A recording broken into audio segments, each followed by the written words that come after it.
नमस्कार किसान भाई बहनों, सजीव फोन इन कार्यक्रम कृषि दर्शन में आपका हार्दिक स्वागत है। किसान भाइयों, किसान देश की आत्मा है, इसलिए किसानों को सशक्तिकरण करना बहुत ज़रूरी है।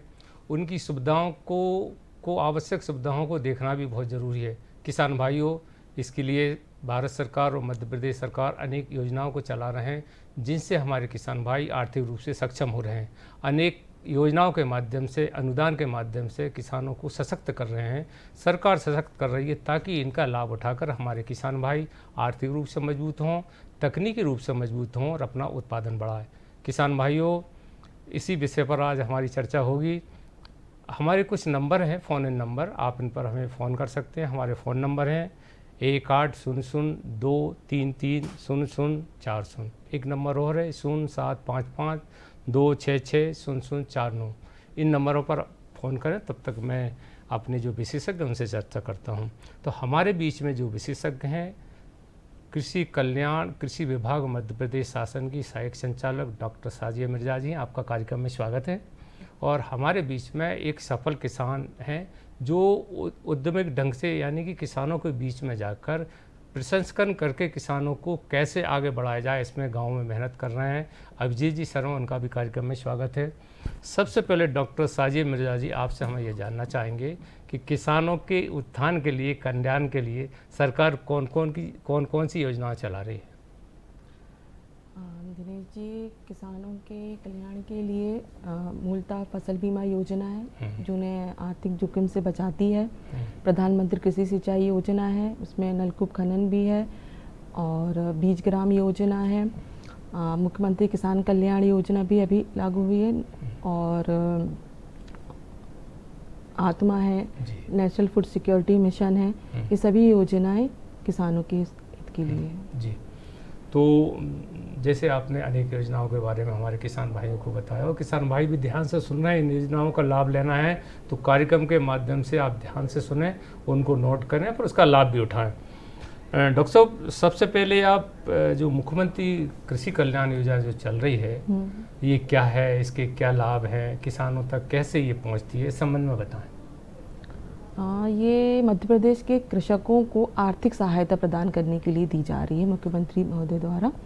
और आर्थिक सहायता जो कम आय वाले कृषक हैं, जो 10,000 की मासिक पेंशन के दायरे में नहीं आते हैं, जो टैक्स भुगतानधारी नहीं हैं, या किसी संवैधानिक पद पर नहीं है, सिर्फ केवल कृषक हैं, मूलतः कृषि से संबंधित हैं, जुड़े हुए हैं कृषि से, उनके लिए है। सालाना इनको 3 किश्तों में 2-2 हज़ार रुपये का 3 किश्तें दी जा रही हैं, और सालाना 6,000 रुपये राज्य सरकार की ओर से, और यही राशि भारत सरकार की ओर से भी 6,000 रुपये दी जा रही है।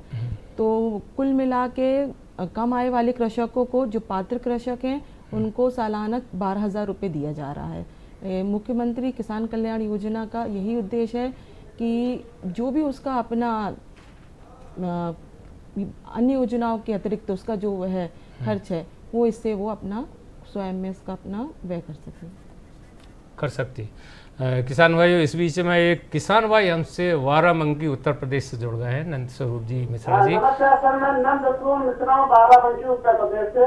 जी, वो चाहता हूँ कि किसानों की जो योजनाएं बनाई गई, इसमें उनकी दशा और दिशा, आर्थिक दशा सुधारने के लिए कौन कौन सी योजनाएं हैं, जिससे हमारे खेतों में कम लागत आए, अधिक कमाई हो, अधिक मुनाफा हो, और किसान को लाभ मिल सके। तो मिश्रा जी, इन्हीं योजनाओं पर हम चर्चा कर रहे हैं। वैसे तो सारी जो सरकारी सारी योजनाएं हैं वो कल्याणकारी हैं। तो जी डॉक्टर साहब, सबसे अब आपने मुख्यमंत्री कल्याणकारी योजना के बारे में तो बताया हमें, जैसे उत्तर प्रदेश से फ़ोन कर रहे थे हमारे किसान भाई, तो प्रधानमंत्री सिंचाई योजना के बारे में बताया। मुख्यमंत्री कृषि सिंचाई योजना के अंतर्गत ये है कि लघु सीमांत दोनों ही कृषकों को इकाई लागत का, स्प्रिंकलर, ड्रिप, रेन गन, इन सभी की इकाई लागत का 55% अनुदान दे है। अन्य कृषकों के लिए 45% है। ऐसे ही इसमें नलकूप खनन में भी जैसे विद्युत पंप है, जो सफल नलकूप खनन है उसको 75% का अनुदान दे है, और जो सफल नलकूप खनन में उस पर पंप हेतु अगर हम पंप अगर उस पर उपयोग कर रहे हैं तो उसके लिए भी 75% का अनुदान दी है। जी, किसान भाइयों कहते हैं कि हर चीज़ इंतज़ार कर सकती है पर खेती नहीं। खेती को समय पर खाद, बीज, सिंचाई, अगर जुताई ना हो तो खेती करना असंभव ही। इसके लिए पैसे की और तकनीक की ज़रूरत पड़ती है। इसके लिए भारत सरकार और मध्य प्रदेश सरकार अनेक कल्याणकारी योजनाएं चला रही हैं, जैसे कि डॉक्टर साहब ने पहले बताया मुख्यमंत्री कृषि कल्याण योजना। इस योजना के अंतर्गत वर्ष में 2 बार किसानों को आर्थिक अनुदान दिया जाता है और सिंचाई योजना के अंतर्गत कुआं खोदने में या ट्यूबवेल लगाने में आर्थिक मदद अर्थात अनुदान दिया जाता है। हमारे बीच में एक सफल किसान भी, उनसे भी जानना चाहेंगे। अभिजीत जी, आप हमारे किसान भाइयों को ये बताएं कि आप किसानों को समग्र उत्थान के लिए, किसानों को वाजिब दाम मिले, इसके लिए आप कैसे प्रयासरत हैं? आप भी एक सफल किसान हैं। जी, जैसा आपने कहा दिनेश जी, सब चीज़ें रुक सकती हैं पर कृषि नहीं रुक सकती, क्योंकि कृषि और भोजन सबके लिए सबसे ज़्यादा ज़रूरी है। तो जितने हमारे किसान भाई हैं उनके 2 चैलेंज रहते हैं, जो 2 चीज़ें जिनको उनको सबसे ज़्यादा ध्यान होता है कि लागत कैसे कम की जाए और उनकी उपज का मूल्य उनको कैसे ज़्यादा मिल पाए। तो ये 2 तरह से उसके करने के कई तरीके होते हैं। तो लागत कम करने के तरीके में से एक तरीका है जिसमें इंटीग्रेटेड फार्मिंग कहते हैं। इस इंटीग्रेटेड फार्मिंग सिस्टम को छोटे भूमिखंड वाले किसान भी कर सकते हैं, जिससे उनका छोटे भूमिखंड का जो की उपज रहती है, जिसमें मछली पालन है, मुर्गी पालन है, कृषि है और ऐसी बहुत सारी चीज़ें उसी छोटे भूमि में खंड में कर सकते हैं और अपनी जो रोज़गार है उसको वो दुगने से तुगना कर सकते हैं। सही बात है। किसान भाइयों, आप गांव में रहते हों या शहर में, आप पढ़े लिखे हों या बगैर पढ़े लिखे, लेकिन रोज़गार की ज़रूरत तो सभी को पड़ती है। अगर रोज़गार आपको गांव में ही मिल जाए तो इससे बेहतर क्या हो सकता है? इसके लिए अभिजीत जी आप बताएंगे कि गांव में रोज़गार के लिए आप क्या मार्गदर्शन देना चाहेंगे? दिनेश जी, आपने बिल्कुल सच कहा कि रोज़गार की सबको ज़रूरत है और रोज़गार को ही ढूंढने ग्रामीण युवा शहर की तरफ भाग रहा है और शहर की तरफ जाने के बाद उसको बहुत सारे डिसअपॉइंटमेंट होते हैं, जिस कारण से वो सोचता है कि अगर गांव में ही रोज़गार मिल जाता तो कितना अच्छा होता। तो रोज़गार के बहुत नए तरीके निकल सकते हैं और जो निकल रहे हैं, इसके लिए सरकार ने बहुत सारी स्कीम भी चला रखी हैं और स्किल डेवलपमेंट के भी प्रोग्राम चला रखे हैं जो कि कृषि क्षेत्र को सपोर्ट करने के हैं। इन कृषि स्किल डेवलपमेंट प्रोग्राम्स में जो लागत कम करने के तरीके, जैसे इंटीग्रेटेड फार्मिंग सिस्टम होता है और ऐसे बहुत सारी चीज़ें हैं, जैविक खेती है, जिनसे लागत कम की जा सकती है। उसके अलावा वैल्यू एडिशन, जो आपकी फसल का वैल्यू एडिशन है, वो अगर गाँव में ही कर लिया जाए, छोटे छोटे उद्योग लग जाते हैं गाँव में, उससे बहुत सारे रोज़गार उत्पन्न होंगे। जो युवा गांव से हैं पर उनके पास भूमि नहीं है कृषि करने के लिए, उसमें ये युवा भी काफ़ी अच्छा रोज़गार पा सकते हैं। उसके अलावा बहुत सी नई टेक्नोलॉजी आ रही है, जैसे ड्रोन का यूज़ है या फिर इंफॉर्मेशन टेक्नोलॉजी का यूज़ है कृषि में। इसमें ग्रामीण युवक इन स्किल्स को लेकर बहुत ही अच्छा रोज़गार पा सकते हैं। तो अभिजीत जी, अभी आपने बहुत बढ़िया जानकारी हमारे किसान भाइयों को दी। क्या इसके लिए प्रोत्साहित करने के लिए आपको भी कहीं से पुरस्कार मिला है, अवार्ड मिला है? जी, जी। वैसे तो मैंने मैकेनिकल इंजीनियरिंग किया है और काफ़ी साल तक मैं आईटी में था, जिसमें वरिष्ठ पदों में था आईटी में।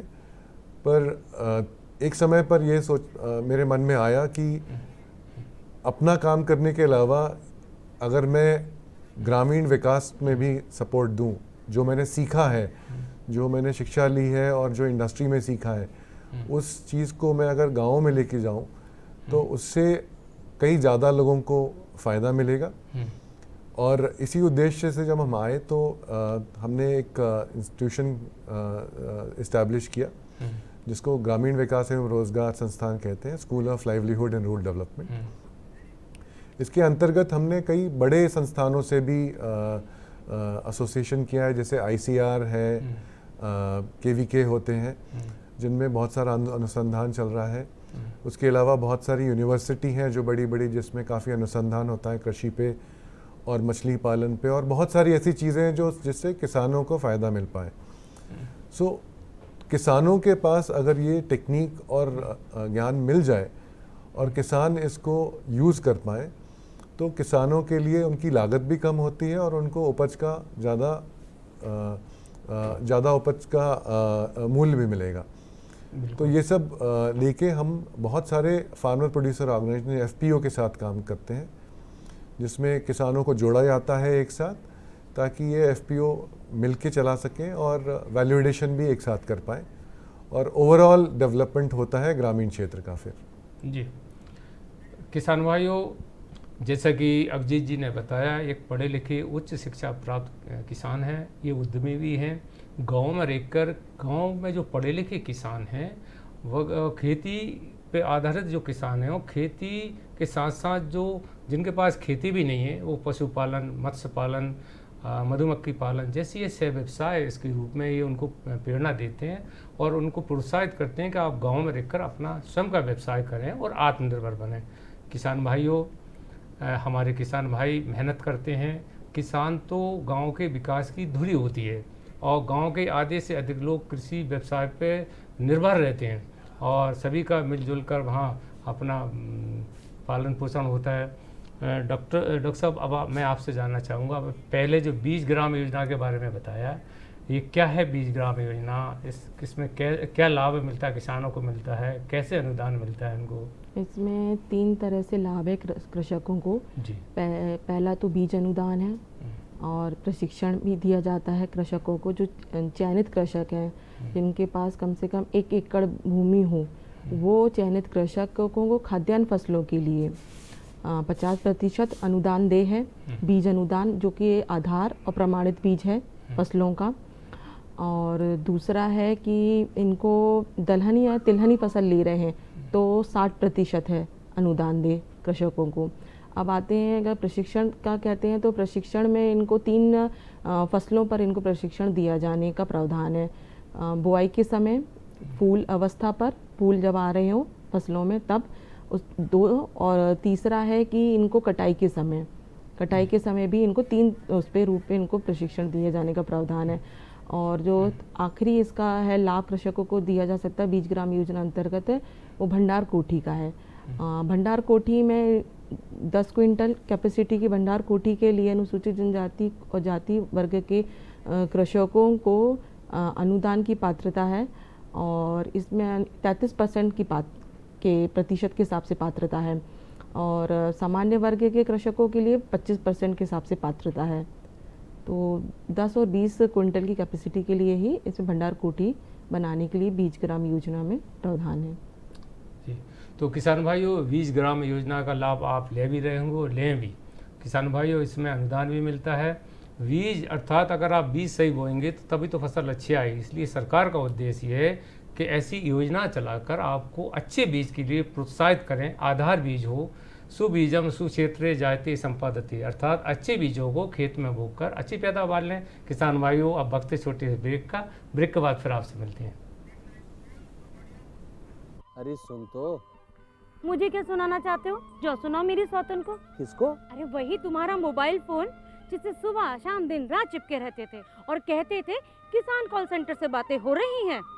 अच्छा, ये बात है। हाँ, क्यों? क्या हुआ? अब बात नहीं होती क्या? अब तो झट से बात हो जाती है। संबंधी समस्याओं का अपनी भाषा में तुरंत हल पाने के लिए पूरे भारत में किसी भी फोन से हेल्पलाइन नंबर पर संपर्क करें। किसानों का दोस्त किसान कॉल सेंटर।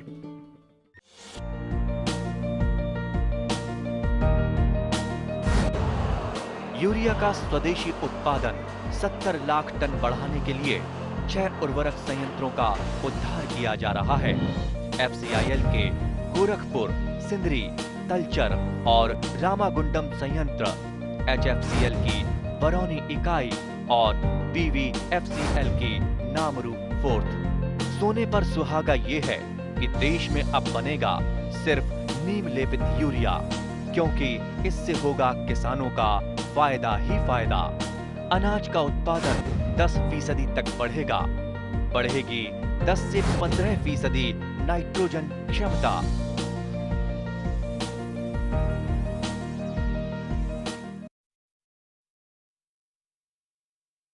किसान भाइयों, ब्रेक के बाद एक बार फिर आपका हार्दिक स्वागत है।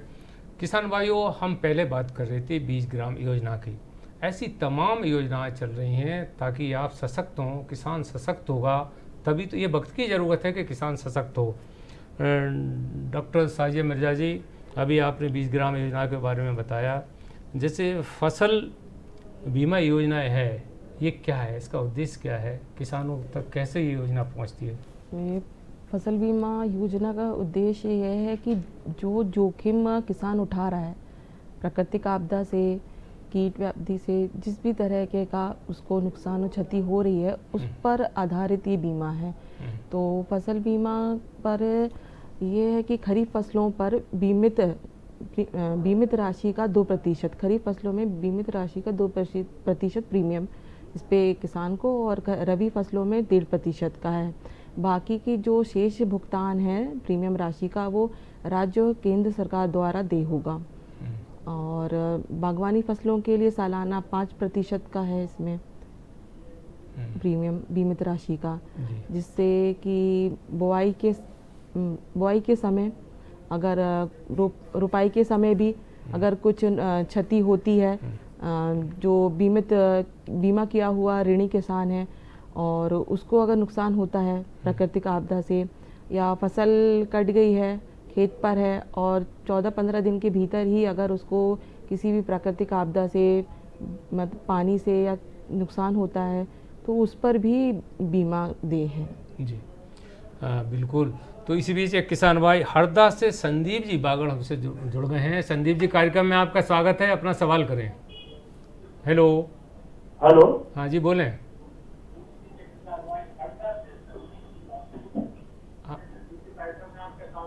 जी बोलें संदीप जी। सर नमस्कार। जी नमस्कार।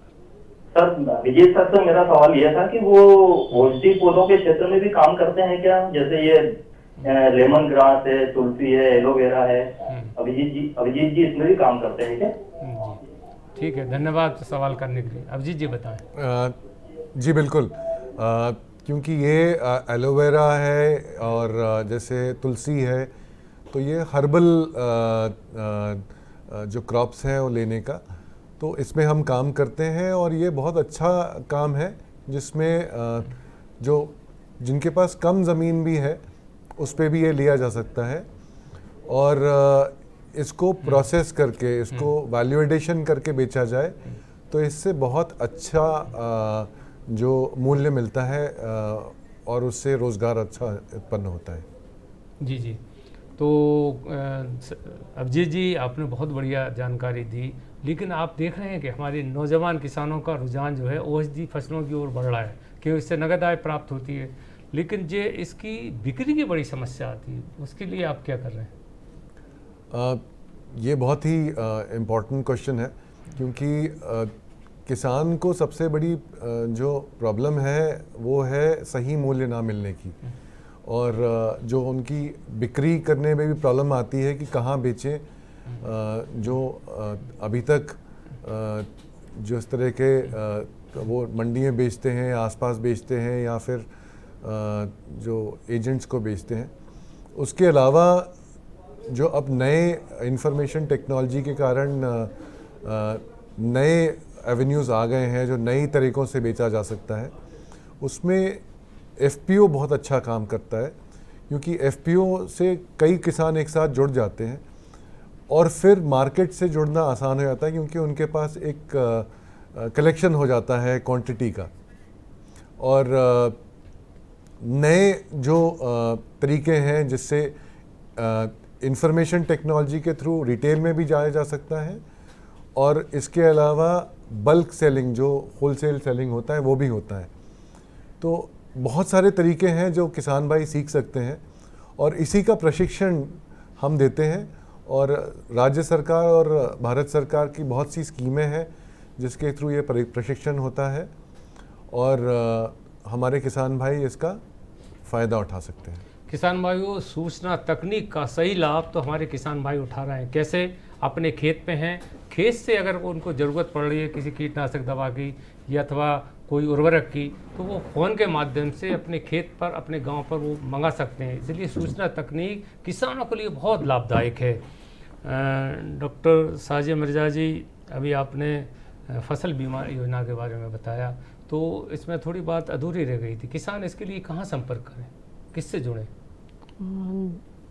जिला कार्यालय जिला कार्यालय में वरिष्ठ कृषि विकास अधिकारी कार्यालय है, और जिला स्तर पर अगर मतलब नज़दीक में है तो ठीक है, नहीं तो उप संचालक कार्यालय है। मूलतः आप उप संचालक कार्यालय जिले के जाइए, वहाँ पर आपको पूरी जानकारी मिलेगी योजनाओं की और सहायता भी मिलेगी। तो किसान भाइयों, आप जिला स्तर पर उप संचालक कृषि कार्यालय होता है, वहाँ संपर्क करें, और आपके ब्लॉक स्तर पर भी ऑफिस रहता है, वहाँ संपर्क करें और जानकारी रहेगी। इसके बाद ग्रामीण विस्तार अधिकारी, एक अधिकारी रहते हैं कृषि विभाग के, जो आपके गांव में जाते हैं, उनसे भी आप संपर्क करें, तो वो भी आपसे सतत संपर्क में रहते हैं। पंचायत या 2-3 पंचायत स्तर पर होते हैं। अभी आपने अनेक योजनाओं के बारे में बताया, जैसे किसानों को ज़रूरत उन्नत कृषि यंत्रों की पड़ती है, तो किसी कृषि यंत्रों पे भी आप अनुदान या कोई योजना हो तो बताएं। कृषि अभियांत्रिकी से कृषि योजना, कृषि वैसे मतलब कृषि अभियांत्रिकी से जो योजनाएं हैं वो संचालित हैं और उस पे अनुदान है। रोटावेटर पर है, सीड ड्रिल पे है, लेवलर पे है, हैप्पी सीडर और सुपर सीडर। तो मैं कृषकों को ये बताना चाहूँगी कि हैप्पी सीडर है, तो जैसे कि हमारा काफ़ी प्रचार प्रसार चलता रहता है कृषि विभाग से कि नरवाई ना जलाएं। नरवाई प्रबंधन के लिए अवशेष जो है वो नष्ट करना है, नई फसल लेना है, ज़मीन को लेवल करना है, तो सबसे अच्छा जो कृषि यंत्र है इस समय बुआई के लिए वो हैप्पी सीडर है।